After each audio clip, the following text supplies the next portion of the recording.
Episode number 3, the ideal room murder case. Episode की शुरुआत में हम देखते हैं कॉनन खुद से कहता है अब 3 दिन हो गए हैं मेरी बॉडी को श्रिंक हुए। सीन शिफ्ट होता है और प्रोफेसर अकासा कॉनन से कहते हैं मैंने तुम्हारे लिए कुछ स्पेशल बनाया है और ये है वो वॉइस चेंजिंग बोट आई। बस इसके अंदर का डायल रोटेट करो ताकि तुम अपनी वॉइस की पिच और फ्रिक्वेंसी ऑल्टर कर सको। इससे फ़र्क नहीं पड़ता वो बूढ़ा है या जवान, मेल या फीमेल, तुम बहुत सी वैरायटी की वॉइस यूज़ कर सकते हो। कॉनन बोलता है लेकिन उस डिटेक्टिव एजेंसी के इलाके में ये यूज़ करना बहुत मुश्किल होगा। सीन शिफ्ट होता है और हम देखते हैं कि ये कार माउरी डिटेक्टिव एजेंसी के आगे रुकी हुई है। माउरी ध्यान नहीं देता और वह कहता है एजेंसी आज बंद है।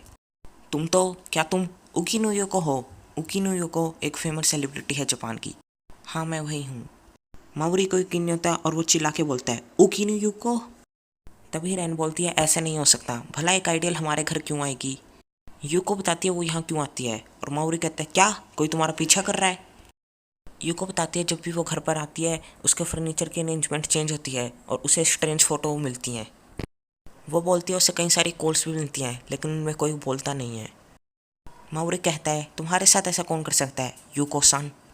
तभी पीछे खड़ा हुआ आदमी बोलता है अगर ये मुमकिन है तो क्या आप इसे सीक्रेटली इन्वेस्टिगेट कर सकते हैं। माउरी कहता है वैसे तुम कौन हो। वो बताता है मैं यूको का मैनेजर हूँ, यामागिशी। माउरी बोलता है ठीक है, अपना फ़ोन नंबर और एड्रेस यहाँ लिख दो और उसके बाद प्लीज़ अपना यहाँ पे ऑटोग्राफ दे देना, मेरा नाम लिखना मत भूलना।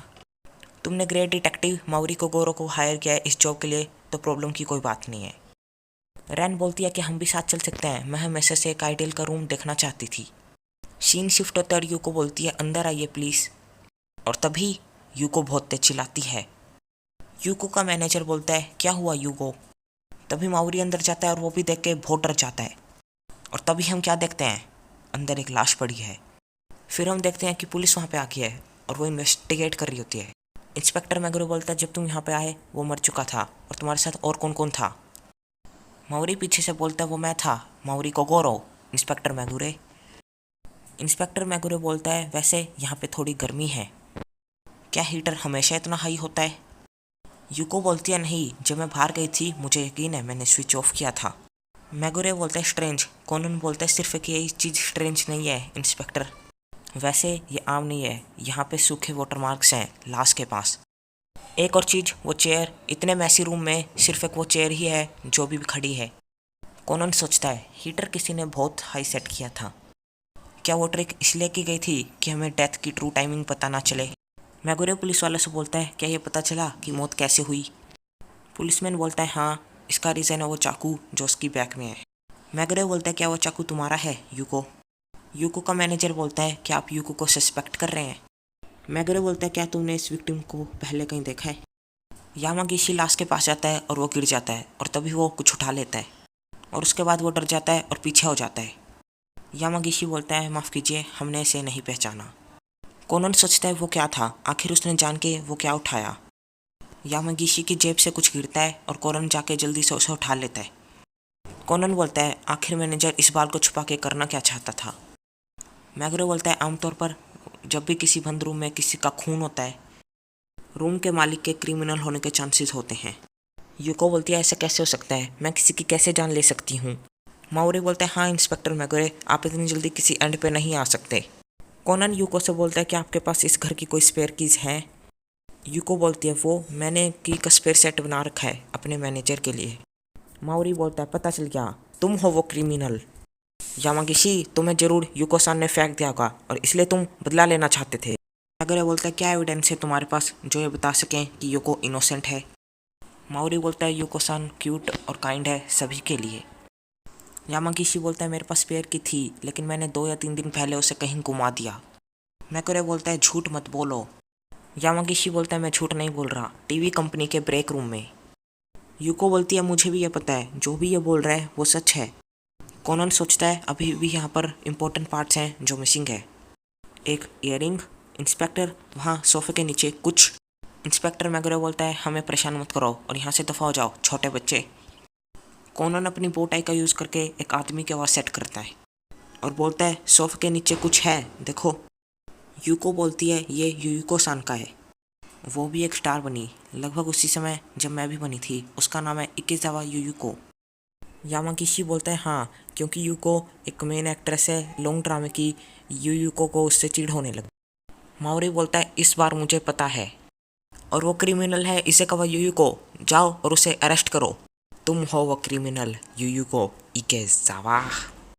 मैगरे मन में सोचता है क्रिमिनल ओकिनो यूको है। कोनन मन में सोचता है मैनेजर का अजीब व्यवहार करना, और वो मार्क्स जो रूम में छूट गए थे। अब अगला कदम मुझे सारे एविडेंस एक जगह इकट्ठे करने होंगे।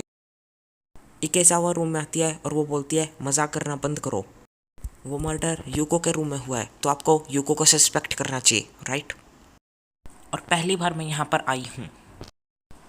माओरी बोलता है अगर ऐसा है तो ये चीज़ यहाँ पर क्या कर रही है? इकेजावा बोलती है तो ये यहाँ पर है, मुझे लगा मैंने इसे कहीं खो दिया है। माओरी बोलता है बात सिर्फ इयरिंग की नहीं है, सिक्योरिटी गार्ड ने हमें बताया कि उसने तुम्हारे जैसे किसी दिखने वाले को पर्सन को सस्पेक्ट किया है। इकेजावा बोलती है मेरे जैसे दिखने वाला पर्सन, लेकिन वो मैं नहीं थी। माफ़ करना, क्या मैं टॉयलेट यूज़ कर सकती हूँ? माओरी बोलता है रुको, मैंने अभी तक अपनी बात ख़त्म नहीं की है।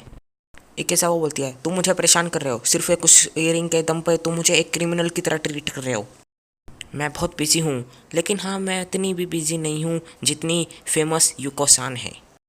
लेकिन अगर ये बात प्रेस को पता चली तो तुम्हारी पॉपुलैरिटी कम हो जाएगी, और उसके बाद शायद तुम्हारे पास बहुत फ्री टाइम हो। कोनन मन में सोचता है ये दोनों एग्जैक्टली सेम दिखती हैं पीछे से। इकेजावा बोलती है ओके, तुम्हारे समझने से पहले मुझे ये बात कितनी बार बतानी होगी? मैंने तुमको बताया मैं यहाँ पे पहले कभी नहीं आई। कोनन बोलता है वाओ, ये एक अजीब लाइटर है, लेकिन आप तो बोल रही थी आप यहाँ पे पहले कभी नहीं आई, तो आपको कैसे पता चला कि ये एक लाइटर है? इंस्पेक्टर मैग्रो बोलता है सही कहा, तुम्हें कैसे पता चला? इकेजावा घबराते हुए बोलती है मेरी फ्रेंड के पास भी एक ऐसा ही लाइटर है। इंस्पेक्टर मैग्रो बोलता है तो तुम्हारी फ्रेंड कहाँ पर है? कोनन यूको को बोलता है टॉयलेट कहाँ पर है, मैं यहाँ पे फर्स्ट टाइम आया हूँ ना, इसलिए मेरे को नहीं पता कि वो कहाँ पर है। माओरी बोलता है हाँ, तुम्हें ये भी पता था कि टॉयलेट कहाँ पर है, इसका मतलब इकेजावा यूको तुम हो वो मर्डरर। तुम यूको की जगह लेना चाहती थी, इसलिए तुमने उस आदमी को मार दिया जो इस रूम में था। इकेजावा घबराते हुए बोलती है नहीं, मैंने उसे नहीं मारा, उस आदमी ने मुझ पर अचानक पीछे से हमला किया। मैं यहाँ पे पहले कई बार आ चुकी हूँ, मैं उस चाबी का इस्तेमाल करती थी जो ब्रेक रूम में गिर गई थी। मैं यहाँ पे हमेशा एविडेंस के लिए आती थी जिससे मैं यूको को बदनाम कर सकूँ, लेकिन जब मैं उस दिन आफ्टरनून को आई तब उस आदमी ने मेरा पीछा किया। उस समय मैंने अपनी पूरी ताकत का इस्तेमाल किया उस आदमी के खिलाफ और भाग गई जल्दी से। मौरी बोलता है और इसके लिए तुमने उस आदमी को मार दिया। पुलिसमैन आता है और वो बोलता है मरे हुए आदमी की आइडेंटिटी का पता चल गया है, फूजी अकियोशी, उम्र 22 साल, graduated from Konan high school and he worked in Kakebi industry. Maori बोलता है यूको भी तो उसी हाई स्कूल में पढ़ी हुई है। तभी यामागिशी बोलता है ये सिर्फ एक इत्तेफाक है, राइट यूको? यूको बोलती है मैं जानती हूँ, मैं सिर्फ उस आदमी को जानती ही नहीं हूँ, वो मेरा हाई स्कूल में बॉयफ्रेंड भी था। सॉरी यामागिशी, लेकिन मैं ये बात अब और नहीं छुपा सकती हूँ। मैगरे बोलता है तो क्या यही रीज़न है तुम अपने पास्ट रिलेशनशिप को ख़त्म करना चाहती थी? यूको बोलती है नहीं, वही था जो मुझसे रिलेशनशिप तोड़ना चाहता था, ना कि मैं। कोनन मन में सोचता है यूको, इकेजावा यूको और मैनेजर यामागिशी, इनमें से कौन है मर्डरर? लगता है मेरी छानबीन में अभी भी कुछ कमी रह गई है, लेकिन वो क्या है, क्या मिसिंग है? ये क्या, एक डेंट फ्लोरबोर्ड पे? ये रूम बहुत ज़्यादा मैसी है और वो चेयर अभी भी खड़ी है। इस रूम का टेम्परेचर भी काफ़ी हाई है और लाश के पास वाटर मार्क्स भी थे फ्लोरबोर्ड पे। लाश के हाथ में एक बाल भी था। दैट्स इट, मुझे पता चल गया। माओरी बोलता है यामागिशी, अगर यह बात पब्लिक में आई तो यूको सान का फेम ख़त्म हो जाएगा, और उस समय तुमने उसको अपना एनिमी समझना शुरू कर दिया। कोनन मन में बोलता है नहीं, यामागिशी मर्डर नहीं है, मुझे किसी भी तरह माओरी अंकल को बेहोश करना पड़ेगा। और तभी कोनन एस्ट्रे पे लात मारता है और वो सीधा माओरी के सिर पे लगते हैं जिससे माओरी बेहोश हो जाता है। तो ये है अंकल की आवाज़, और कोनन माओरी की आवाज़ यूज़ कर रहा होता है अपनी बोटाई से। लगता है सच ऐसा नहीं है यामागिशी, अगर तुम मर्डरर होते और चाहते कि लाश का पता चले तो तुम मुझे इन्वेस्टिगेट करने के लिए कहते और इस समय एविडेंस इकट्ठा करते अपनी इनोसेंट दिखाने के लिए। यूको सान, यही बात तुम पे भी लागू होती है, क्योंकि जो फर्स्ट पर्सन होता है जिस पे शक होता है वो घर का मालिक होता है। मैगरे बोलता है तो मर्डरर कौन है? नहीं, ये वो भी नहीं है। अगर कोई क्रिमिनल किसी को गलती से मारता है तो ये यूं नहीं कहते कि ये उस आदमी से पहले भी मिली थी। हमारे पास ऐसा कोई भी एविडेंस नहीं है जिससे हम ये प्रूव कर सकें कि इन्हीं में से कोई क्रिमिनल है। लेकिन यहाँ पे काफ़ी सारे एविडेंस के पीसीज हैं जो कुछ प्रूव कर सकते हैं। यामागिशी, तुमने गिरने की एक्टिंग की और मौका मिलते ही तुमने लाश के हाथ से बाल उठा लिया। जो पर्सन पीछे से स्टैब किया गया उसने मर्डरर का बाल होल्ड कर रखा था। आपको नहीं लगता ये सस्पिशियस है?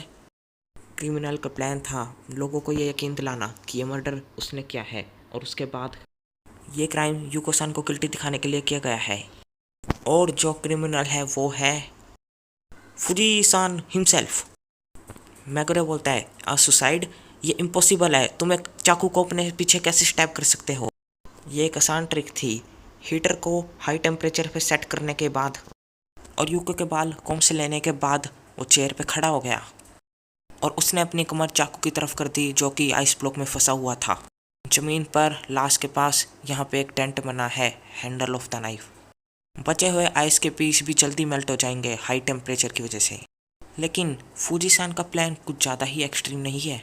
यामागिशी जिसको बाल मिला था और उसने सोचा यूको-सान ने उसका मर्डर किया है तो उसने चुपके से वो बाल छुपा दिया। लेकिन फूजी-सान ने आखिर ऐसा किया क्यों? मुझे लगता है वो भी तुमसे बहुत ज़्यादा प्यार करता था।